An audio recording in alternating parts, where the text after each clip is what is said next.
Cinema industry వైపు వెళ్ళాలనుకుంటున్నారా? మీకు మేమున్నాం. వెంటనే కాల్ చేయండి. హాయ్ అండి, welcome to Suman TV.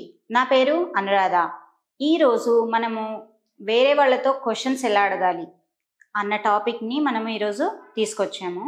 So ఈరోజు ఏంటంటే హిందీలో మనం ఏమన్నా అడగాలి అంటే క్వశ్చన్ రూపంలో ఎలా అడగాలి, ఏం కావాలి, ఇవన్నీ మనము క్వశ్చన్లో హిందీలో ఎలా అడగాలి.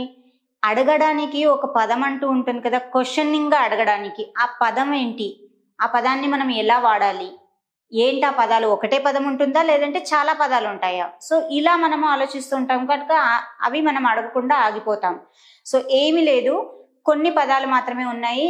క్వశ్చన్ రూపంలో ఎలా అడగాలో అవి ఈరోజు నేను మీకు చూపిస్తున్నాను. చూద్దామా మరి. ఫస్ట్ వన్ వచ్చేసి క్యా.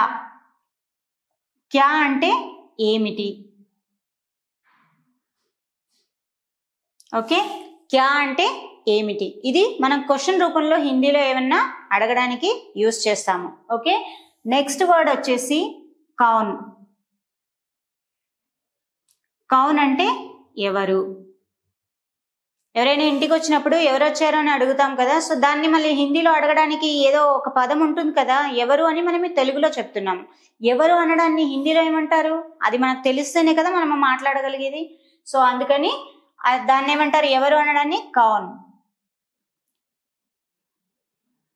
కబ్ ఎప్పుడు. కబ్ అంటే ఎప్పుడు, ఎప్పుడు వచ్చావు అని అడుగుతాము. సో ఎప్పుడు అనడాన్ని హిందీలో ఏమంటాము, కబ్. సో నెక్స్ట్ వన్ వచ్చేసి కహా. కహా అంటే ఎక్కడ.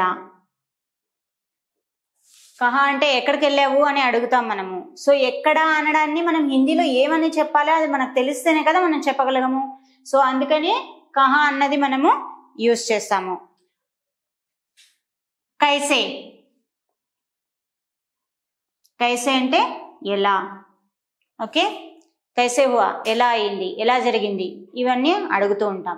సో ఇవి క్వశ్చన్ రూపంలో అడగడానికి ఉపయోగించే పదాలు. సో వీటిని నేను మీకు తెలుగులో ఏమంటారో ఆల్రెడీ చెప్పాను, ఇక్కడ మీరు చూసుకోవచ్చు. సో వీటితో ఇప్పుడు మనం ఒక సెంటెన్స్ చేద్దామా మరి. చూడండి, క్యా అంటే ఏమిటి కదా, నీ పేరేమిటి. ఆప్కా నామ్. नाम क्या है. आपका नाम क्या है. నీ పేరు ఏమిటి. కౌన్. ఇక్కడ మీరు దీనికి బదులుగా, పేరుకి బదులుగా మీరు ఏదైనా యూజ్ చేయొచ్చు. మీ ఊరు పేరేంటి. आपका गांव का नाम क्या है. సో ఇలా మీరు దాన్ని పేరుకి బదులుగా ఏదైనా యూజ్ చేయొచ్చు. ఓకే, కౌన్ ఎవరు. तुम कौन हो. तुम कौन हो. నువ్వు ఎవరు. తుమ్ కౌన్ హో అంటే నువ్వు ఎవరు. ఎవరైనా అడగాలి అనుకున్నప్పుడు నువ్వు ఎవరు అని మనం అడగాలి. వేరే వాళ్ళు ఎవరైనా ఇంటికి వచ్చినప్పుడు అప్పుడు మనము దాన్ని హిందీలో ఎలా అడగాలి, ఆ పదం తెలియాలి కదా. కౌన్ అంటే ఎవరు కదా, తుమ్ కౌన్ హో. ఓకే, కబ్. కబ్ అంటే ఎప్పుడు. మనము కబ్ అన్నది చాలా మటుకు పిల్లలతో మాట్లాడేటప్పుడు యూజ్ చేస్తూ ఉంటాం. ఎక్కడికి వెళ్ళావు నాన్న, ఏం చేసావు, ఎప్పుడు వస్తావు, ఇలాంటివన్నీ మనం అడుగుతూ ఉంటాం పిల్లల్ని. ఎక్కడైనా బయటికి వెళ్ళినప్పుడు కానీ ఇంకా వేరే ప్లేస్కి వెళ్ళినప్పుడు కానీ అడుగుతూ ఉంటాం. సో ఎప్పుడు అనడాన్ని హిందీలో ఏమనలో తెలియదు కదా, సో అందుకని ఆ పదాన్ని మీకు చెప్తున్నాను. కబ్. తుమ్ కబ్ ఆ రహే హో.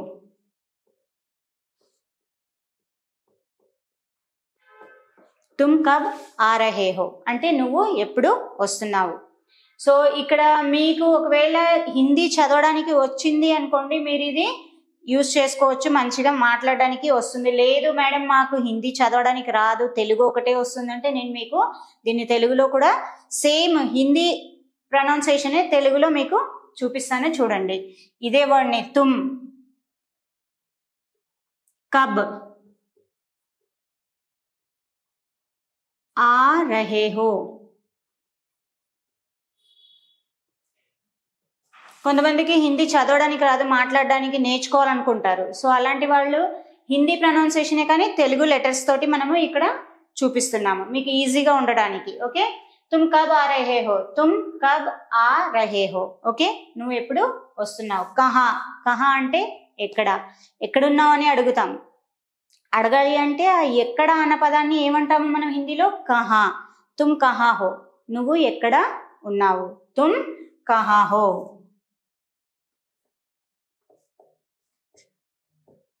తుమ్ కహా హో, నువ్వు ఎక్కడ ఉన్నావు. చూడండి, తుమ్ ఇలా కూడా రాయొచ్చు. తుమ్ కహా హో అంటే నువ్వు ఎక్కడ ఉన్నావు అని దానికి అర్థం. సో మీరు ఇలా తెలుగుకు మీకు కంఫర్ట్గా ఉంటే తెలుగులో కూడా మీరు నేర్చుకోవచ్చు. ఓకే, రాసుకున్నా మీకు ఇంకా బెటర్గా ఉంటుంది. ఓకే, కైసే అంటే ఎలా, ఎలా. ఓకే, తుమ్ కైసే హో, నువ్వు ఎలా ఉన్నావు.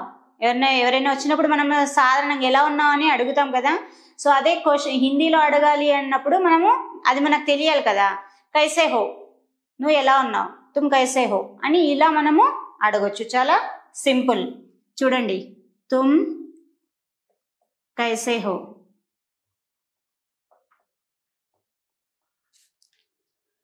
తుమ్ కైసే హో. తుమ్ కైసే హో అంటే నువ్వు ఎలా ఉన్నావు అని ఇలా మనము అడగొచ్చు.